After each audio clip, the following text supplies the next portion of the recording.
Welcome, Akshay. It's such a pleasure to have you live with us on this webinar. I am so pleased to have you online today because I know you've actually been at the forefront of one of its kind luxury business school. And I don't think so. There are too many, and there are many examples like that in India. So, what Hmm. is the journey? Uh, could you start with that? Sure. Thank you so much, Kina, for the invitation, and it's my honor to be with you at the platform here. Just to give a quick background, when we talk about the journey for Luxury Connect Business School, we are about 8 years old, and when we set up this business school here in India, we were the first ones to get the concept of luxury brand management into the country, which was probably the need of the hour. And now there are few more, as you rightly said, there are only handful of schools in India which are now teaching luxury brand management as well. And in past 8 years, we've also grown and we've also developed different programs at different levels. So talking from an online program to a executive program to a full-time program, keeping in mind that the end consumer of or let's say a person who's looking at education in this particular field comes in from different backgrounds, who could be a student, who could be a mid-career executive with, let's say, who is in his mid-careers with 5 to 6 years of experience, or could be someone who is just interested in this and looking at a certification program to understand and do that. So that's where we have various programs in the field of luxury brand management, what we are teaching. And thanks to this pandemic, things are changing across the globe, and that's what we are trying to do. That take all our courses in an online mode as well. So has it been the pandemic, Akshay, or did you always have that in the plan? Did you want to go online regardless? Because I know that we were talking about this for a long time, and we had, in fact, shot a program together. We were trying to build something together on in that space. So what has been the motivating factor? And I know this is pre-pandemic. So if you talk from that time coming to the Right. pandemic So time. I think we came in on board on Nordish, I think 3 or 4 years back, when we collectively we shot that program, a short program. So we always wanted to go online, and we were there online. But I mean, when I say pandemic, so this pandemic helped us. It gave us the boost in the online courses, because I mean, the amount of business what we were able to do in the last 2 3 years, uh, probably a little more than that we've done in the past 3 months. So this Absolutely. online has And in fact, so this online. yes, yes. Sorry. In fact, Yeah. when we were planning to do that, we were also at Norwich thinking of doing a marketplace for courses, and that was Right, the right. reason behind shooting that course. But I know, and I think that's a great parameter to look at, metric to look at, that you've been able to crack the numbers that you had for the last few years online in comparison to what you've done in the last 2 3 months. So if you could talk more about that. Yeah. So I mean, frankly, I mean, that was a scenario where we did some permutation combinations in the program, and gave some kind of benefits add on to it, because purely online was also becoming a challenge sometimes, that people also want certain kind of let's say, an interaction with someone, because purely recorded sessions sometimes were becoming a challenge, and that was an additional thing which we gave on to our consumers. And working around here and there in the course structure and the timings of it, because earlier it was a little 2 months, about the 2 months program, which we now shifted to about 30 days to 45 days.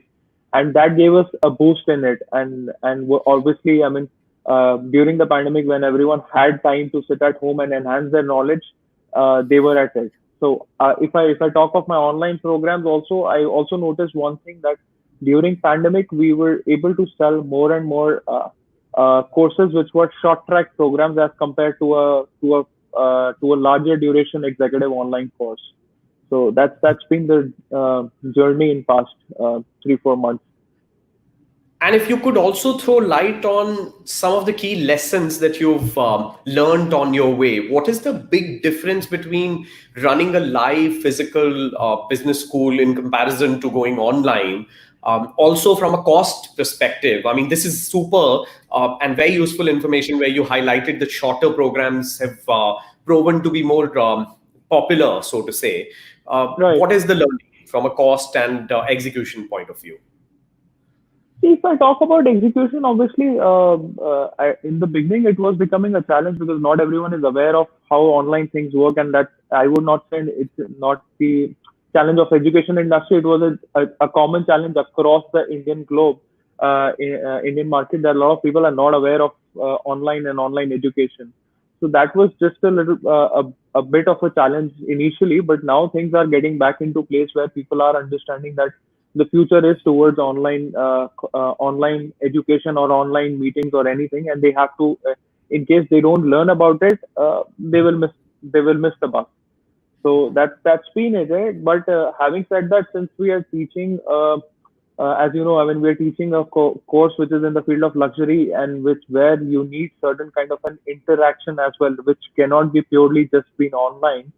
uh, Hence, depending on the program, we are trying to give them an option which could be saying that, okay, if it's a short track program, you have a live interaction. So along with the recorded videos, you additionally also have a live interaction with one of our faculty members. Then if you talk of a full-time program, then we are calling the students once in the quarter, once in the trimester to the campus to get that experience and exposure to the various brands, and get that sense as well. So that's an additional thing which we are doing, because I mean, in our subject, I purely feel that, I mean, purely online would really not work. No, great. That's I think some of those are important and powerful lessons there. Now, what do you think could be the key to success for somebody planning to launch? And just let's focus only on the idea and the beginning front. You know, what are the first two or three things they should think about in your opinion? See, I ideally say that when you're looking at launching any kind of a program or any kind of a academy online, then you really need to look at it, and is there a market for it or not? And if there is a market, enough market for it, then try with the shorter track courses, which could give you ultimate conversions, and give you the confidence and give you the database of your alumni as well, that you are there in the market, your brand is set, and then you can start moving towards a longer duration courses. Because in today's date and age, what I feel of, with, I mean, last 3 months or let's say 4 months, what we've been doing online courses, focusing more on that, I have seen that, I again repeat that, people are interested in something which is going to give them a quick return. So someone who's probably looking at a 6 months program is still debating that should he undergo a 6 months education or not. Whereas vis-a-vis, if he's looking at an education of 30 days or 2 weeks or 3 weeks, he does not think twice. He says, okay, yes, go ahead and let's buy that out. Sure. And what is the big difference between the format of online content and the offline content? How can somebody plan for that? What is your experience in that domain be? So, I mean, when it comes to, if I talk about our business school, the content remains uh, predominantly the same. It is just that it is created in a manner that they are able to understand themselves, that how, because I mean, it's a recorded session, so there's no one there to explain them while in a live classroom. There are teachers and faculties where you can ask them questions, and they are there to explain you as well. So, I mean, basic content remains the same. It is how you present it. And thanks to you, Kenner, I mean, your team and everything, we were able to develop the first online program with all multimedia skills, and let's say the creative skills present in it. No, it's been a fantastic journey actually, even for us. I mean, you had a unique program. A lot of interesting people attended, so I think we had fun while working together to build this. Now we Yeah. have a question that I would like to add on here, which Hmm. one of the viewers of the program has asked. So Krishna has asked, "What are some of the tools used to create your content for the courses, and how are the learners responding to those?" So, I mean, as I said, so content is typically we are researching and we are creating on a regular PPT mode, which we are trying to share it across the platforms. But when it comes to the videography, or let's say a creative content, then as I said, that you were the best judge. You created the content for us over there. but learners are responding to that in a positive direction. They are happy with the till date. I mean, while you developed that content, I think 2 years ago, and that till date that content is still accepted. I was speaking to someone yesterday who completed the course, and he was so happy with the content and the way it was produced and presented in front of the particular client. Sure. So no This is specific no it's good to specific hear. tool per se. It's good to hear, but I think that's where the key lies. And when we really talk to a lot of content creators, that's what we try and explain is that let's not be bound by the kind of formats that could actually really go online. I mean, you have content in a video format, that's fine. You have a PPT, Word doc, Excel. Doesn't matter what format your content comes in, though video Right. always is and should be the preferred mode. But I think that's where your point also highlights the same fact that don't be stuck in content. As long as it's relevant, good, and to the point, it makes a lot of sense to kind of utilize that. So Right. So great. No, while will to add on to this, I'll tell you. So with the online program which we shot with you, we were also doing a pure shot online program where we were just uploading the content in the PPT form and sharing it with the particular student. And in that, we had 2 hours of interaction on a weekly basis with the faculty, whatever subject he's being taught at that particular week. And that was also a big hit because that was typically for an executive who had about, let's say, 5 6 7 years of experience. And I've been able to enroll students across India to do that. And I mean, as we speak, there are 4 students parallelly doing that course as well. So wow. that's also. So I mean, it's like, I mean, it's differently. I mean, for someone, it's easy to understand why PPT. For someone, obviously video is much more easier because it becomes much easy to understand through it as well. Awesome. And I think that brings us to the most important question of it all. Doesn't matter how good your product is, unless you're able to sell it, it doesn't make sense. So, what is the secret sauce for marketing it? How did you generate leads? And if you could break that down for us, because that's the real key, right? See, I mean, so in our initial days, we've been doing marketing for the business school. Since it was a new product, we tried all various different mediums. When you talk of offline marketing, online marketing, going to colleges, going to schools to get hold of leads, going to various seminars and everything. But we understood that I mean, it's a different product altogether, which needs a lot of awareness and which in today's date and with the limited budgets, being a new school, what we had obviously was the online medium where we could generate leads. And in online medium, initially it was Google, and then it shifted to Facebook, and now it's all over Instagram, which has been able to help us generate a lot of leads across the programs, whether it be a short track or a mid or an executive or a full time program. That's been typically our lead generation process.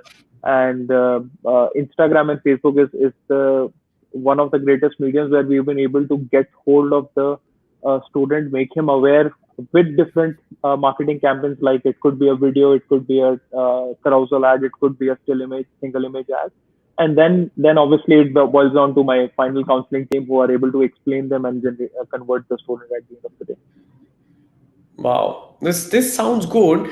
What would be an average, let's say, spend to if we were saying, let's say your goal for a month is let's say 1 lakh rupees to crack somebody starting out. How Right. much of the budget, based on your experience, they should carve out for an ad campaign? What's your thought there? See, I mean, again, it depends on the keywords and on the lead cost of the lead, what you're able to generate. So, I mean, if we talk about again specific to my particular segment, uh, we are able to generate much more leads and interests have been there, but ultimate conversion becomes a challenge because it's a totally a new product which a lot of people are not aware of it. It's And a being niche. Indian, it's a niche. And being Indians, we are all let's say risk averse. When the student goes to the parents, and I've been speaking to a lot of parents, parents are like कि बेटा आप regular course कर लो, ये नया क्या लेके आए हो हमें नहीं पता है. And then they will go to all their family members and say, ask them that what is this all about, and they will say कि नहीं पता नहीं क्या नई चीज है, they don't understand. So that's So they that's think it's a new field and that's kind of a risk domain for them. right, That's the right, biggest right. objection that you hear. That's the biggest objection. So for that, in our case, I mean, there goes the spend goes a little higher because we have to generate a lot more leads, because the funnel from the top till the end funnel really is. I mean, if I talk about, we are generating about, let's say, uh, about 80 odd leads on a daily basis, and ultimately my student is not. I mean, I'm not able to. It's not that I'm converting all 80 out of it. So the funnel Hmm. really goes down the lane. So that actually there is a relevant question here, and I'm just putting it on the screen. This is around the funnel. How else do you generate and build your funnel apart from Facebook and the general Google Ads framework? What else do you do? So typically, I mean, until this pandemic hit, we were still doing with a lot of let's say offline activities, like doing a seminar in targeted colleges, or generating leads via how do we say, getting offline databases of cat mat and all these things. But now with this pandemic, it has purely shifted everything to online, which is just focusing on Instagram, Facebook, and probably targeting few of these education websites where you are able to generate certain leads, which might not be directly for luxury brand management, but they are somehow converted into luxury field as well. That really depends on the skill set of the counselor, how he or she is able to convert that. So let's walk through your funnel. I Right, understand at the top of the funnel, the way you drive traffic into the funnel is you run ads, and of course right, you build perfectly. nice collaterals. Hmm. You built video ads, image ads, carousels, as you spoke about, Right, and then you drive traffic from these channels that you spoke about, which primarily after the pandemic have been Facebook, Instagram, Google, and maybe the likes. What is the right. second step then in the funnel? So they call you, or do you just ask them No, to buy the so course straight So depending on, again, on the program. So for the Norris program, which is the online course which we have hosted on your academy, away? Luxury brand they management program. the luxury brand management online program. So they Yes. for that particular program, they are directly going to a landing page where they have all the necessary information. So that there we are trying to follow the model of the typical Coursera, Could or let's we say could we Udemy, show or that? Could we show that landing page to our users there, or I mean, like so so that'll be really helpful if you could share your screen. okay. Let me just see. So I know that you built that landing page also on your website using Nourish, and that landing page becomes the second point. The first point being they interact with your ad, where you probably write "learn more," which is the top of the funnel. They click on that ad, they land on a Right. landing page, and then what happens on the landing page? I mean, let's have a look at the landing page maybe to learn more about that. Right. So, okay. How do I share it? Okay, this is the share screen, right? Yeah, and you'll have to bring it on the stage. Like there could be add to the stage button there. Yes, I can see it now. Can you Yeah. can you see it now? Yes. Yes. All right. So this is the screen share. I mean, this is the landing page for the brand management online program, which we are hosting it via your platform.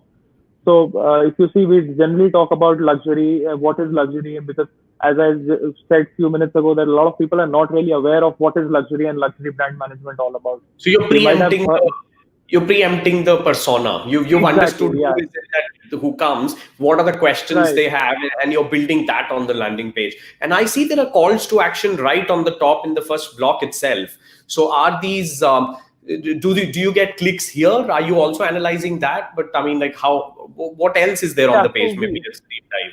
we'll just scroll through. So I've added the call to action at various stages since the page was a little long, so you never know who gets attracted at what point. So for the Sure. ease of the client, because I mean, it needs to be easy for him to buy the course or to get in touch with us as soon as possible. So that's there. Then, I mean, once we've excited him with the video, which is a quite interesting video, which was again created by your team, then this is there where we talk about what the luxury industry is going to be all about, and the growth of growth of the industry. Interestingly, I mean, just to share a fact that the government reports, the research reports say by 2022 there is going to be requirement of 5.6 million people in this industry. So 56 lakh employments to be generated in this industry. It's a huge figure to be taken care of. Then we talk about why a few factors of why this program, how is it unique. Then Wow. I we give see them that the page has all the key information pieces that somebody should have for the, for a landing page to be able to convert. right. I think, would they be able to find this page if they went on lcbs.edu.in? Or I think what we can do is maybe we'll share this on the screen. And I would love for people to be able to go to this page and understand how this is built, because it's a really well designed and thorough page that kind of helps convert people. So what is the Yes. major call to action on this page? Like, what happens after they come to the page, Akshay? Which is I believe the second step. Now, what is the third step that you expect in the Yeah. funnel? I'll just stop sharing and then get back to that. Yeah. Sure. Yeah. Right. So yeah, so when this happens, typically, I mean, depending on the student or depending on the person who's interested, there could be two options. That one, he directly enrolls since he's got all the information on that particular page. But that is, let's say, there are bleak chances of that because people want to understand what really it is all about. Because again, as I said, it's a new thing, so not everyone is aware of it. Had this been a digital marketing or had this been a regular management program, probably the conversions, auto conversions would have been much more as compared to what we get. Then typically when someone either picks up, dials up the phone, dials up the number mentioned there, one of my counselors takes care of the lead, or or he or she fills up the contact us form, which again gets linked to our dashboard at the back end. And then my counselors chase them up, talk to them, explain the whole program once again, and give that personal touch to it because that is also necessary in certain points. And once that is explained, then the whole process of buying, which at your platform is quite easy. So, do you think there could also be some conversions if you remove the telephone line? Because I know we have other people on the platform who've also sold successfully. So, after the landing page, they've just straight away sent them to the checkout cart. On the landing page, for an instance, the funnel ends there. They say, now you can enroll, and here is the Hmm. discount. So, this is X dollar in price, and here is your 50% ticket for now. Why don't you Right. check out? Do you think that could work also? Have you tried that? So we've not tried. I mean, removing the number would become a challenge for us because again, people want to understand what is this all about and how is it different. So that's there. But the other part which you mentioned that in terms of the deal and in terms of the offer rebate. I mean, if you see right now, also go scroll down to the page. There is an offer going on of 40% rebate, which is there for the first 50 applicants, and we've just recently launched that, and we've been able to enroll about 15 odd students in that so far. So that's working. But I think in our particular case, typically phone number removing the phone number might not help. But in as I said a few minutes ago, in other programs it might help, which is a more, let's say, aware. I mean, people are aware about that particular topic. But it could help that. I mean, you take them directly to the checkout page. I mean, there is a Sure. checkout page here also. The enroll now takes you to the checkout page, but Oh, those conversions in our case is minimalistic. I get it. I get it because it's a new domain, and I think as the industry matures, you're going to be able to convert more people there. Right, But right. I understand. So your funnel then goes on to the next step where somebody has picked up a call. Now, what happens after that? Do you send them back onto the page and tell them that okay, you can check out now? Is that how it works? At the No, end of it? so once my counselor has spoken to them and once they speak to them, there is an automated email which has been shot to them once they get onto our CRM dashboard, and that email also has similar pointers of information that they have explained the course, they have the brochure to it, and in case he is ready to enroll now, it has a checkout page, checkout button over there. They can click there Fantastic. and straight away go and purchase the course. So Awesome. that's No, I how it like works. it. So just about 5 steps, right? I mean, you have the top of the funnel. So I'm going to highlight it again for people Right. who are watching this. Sure. So top of the funnel, you drive traffic from Facebook, LinkedIn, and other channels. And second point, you basically in that ad say learn more and send them to a landing page built on Nourish, which by the way also I'm running in the ticker, so people who are looking at it could check out Right. your landing page. They Right. reach the landing page and there they have options to either talk to your counselors, even check out directly. But then what happens is people talk to your counselors, automatic mail goes to everybody who's spoken with an enroll now button, and that's where your funnel closes. That's where Brilliant. a funnel Um, closes.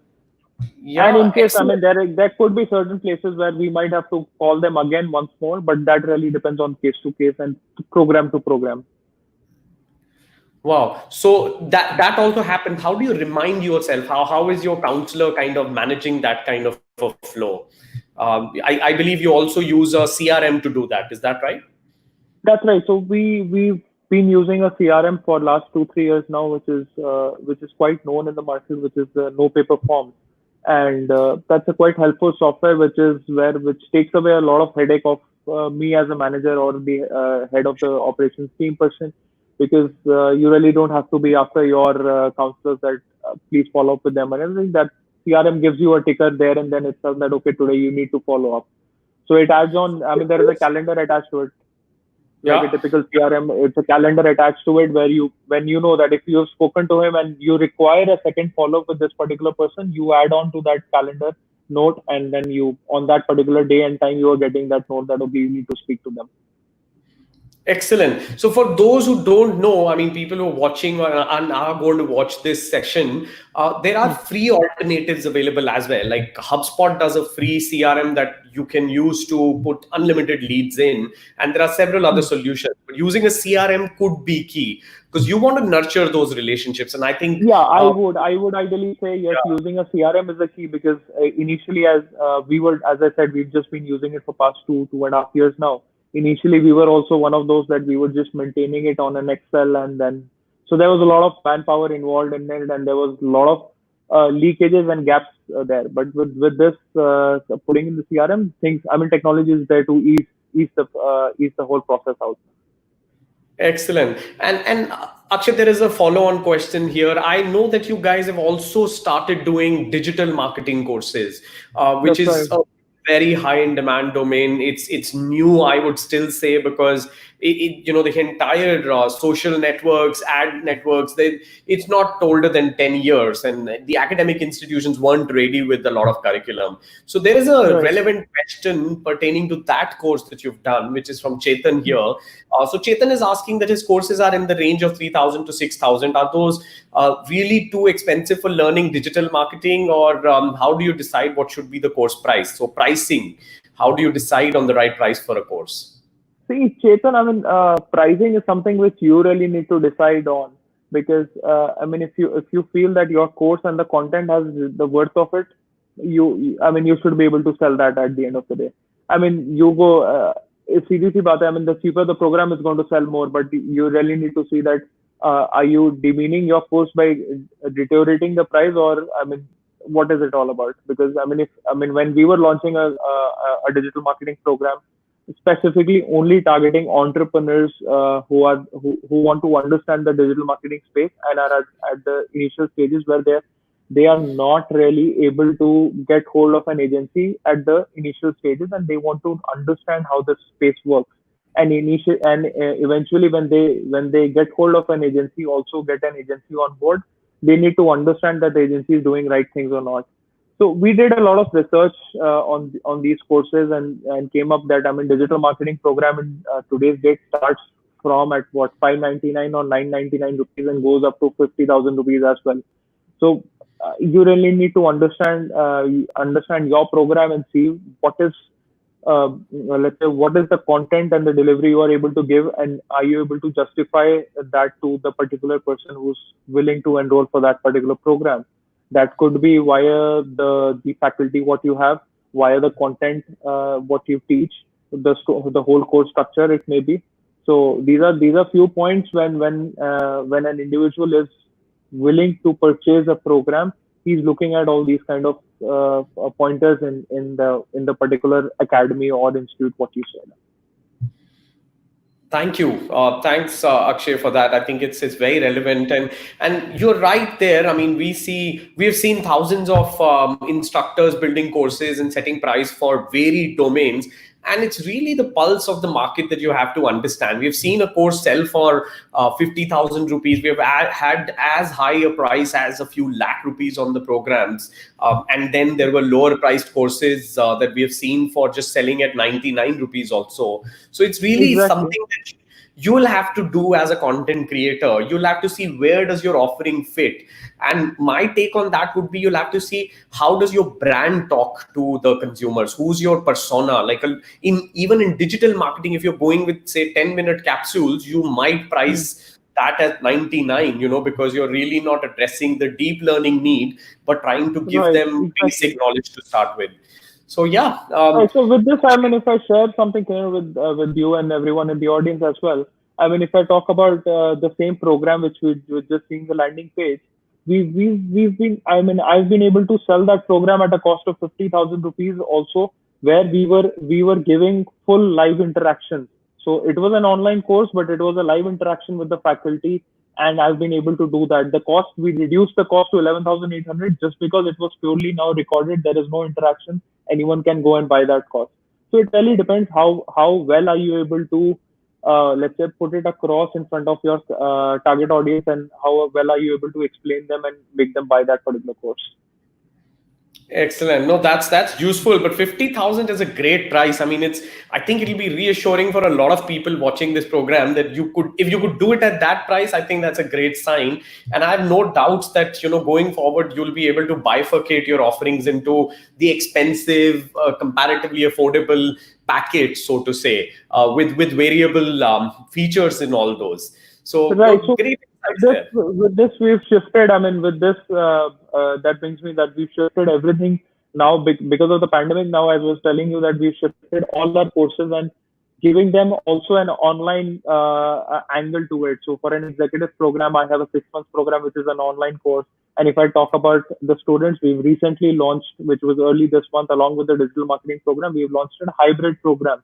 So which is one of its kind, which is a full-time master's in luxury brand management at an hybrid mode, where the only difference is that instead of getting up at 9 o'clock in the morning and coming to campus for classes, you're getting up and taking your classes at the comfort of your home, where there would be live lectures with the faculty going in, and you, since again adding on to it that you need a lot of let's say the luxury is something where you need a practical exposure and you really need that touch and an experience part of it. To cover that, we will be calling students to our campus once in the quarter. So for 15 days, once every quarter, you have to come in, where we'll give you that exposure. We'll take you to the various luxury brands, have the theoretical, practical trips and everything, and you get to meet us as well. And then you go back, you start studying back at your house, and then come back another 3 months time period.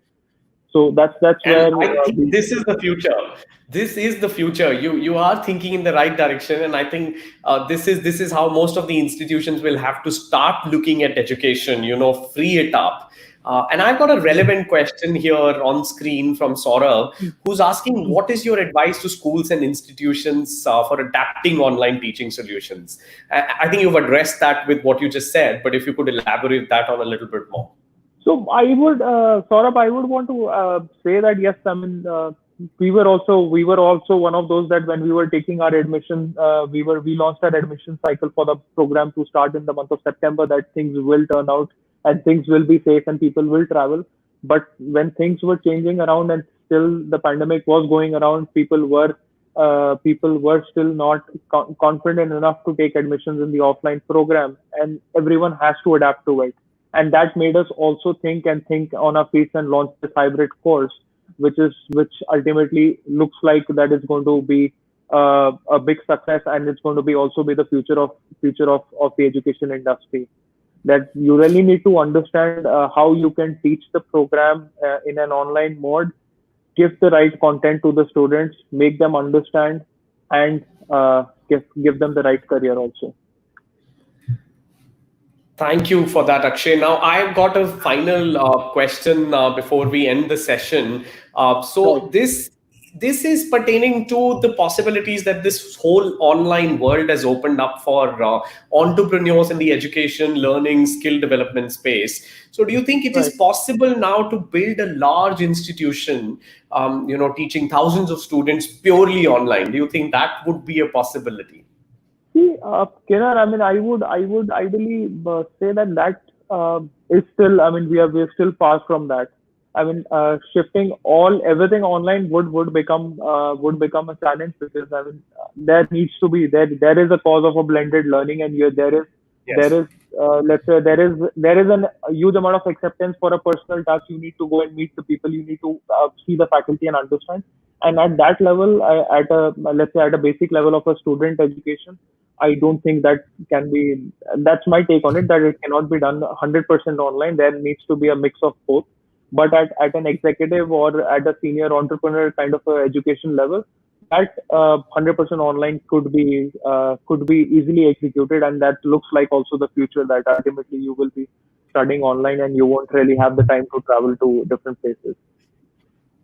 So Absolutely, because we get this question often. People asking us, what is going to happen after the pandemic? Do you think online learning would stop? People are going to just be studying offline, or will it go again back to more of offline, less of online? I don't know what's the right answer, but what I see happening around from the AGMs of Geo happening completely online with lakhs of people joining it, to right. meetings happening, events happening online. I think we have entered an era where this is not going to go back to what it used to be. People have tasted this, and Yeah, this is going I to stay. mean, I mean, if you see that, I mean, what's happening in the States, I mean, majority of the colleges, I mean, students are not getting visas. I mean, if they're saying you're having online Yeah. classes, you have to be at your home and take your Yes. classes.